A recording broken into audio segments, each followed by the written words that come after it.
मुलांनो, फळ्यावर एक गुणाकार दिलेला आहे.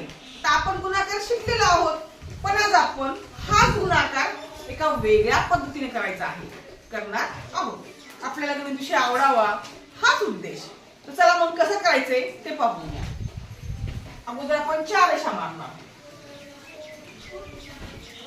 नंतर 2 रेषा मारणार, नंतर 3 रेषा मारणार. आता कितीने गुणायचे हे?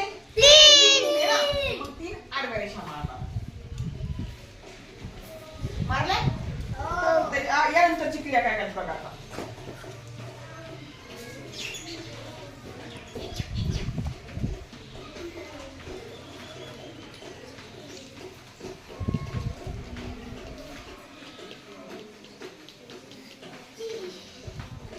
एक 2 3 4 5 6 7 8 9.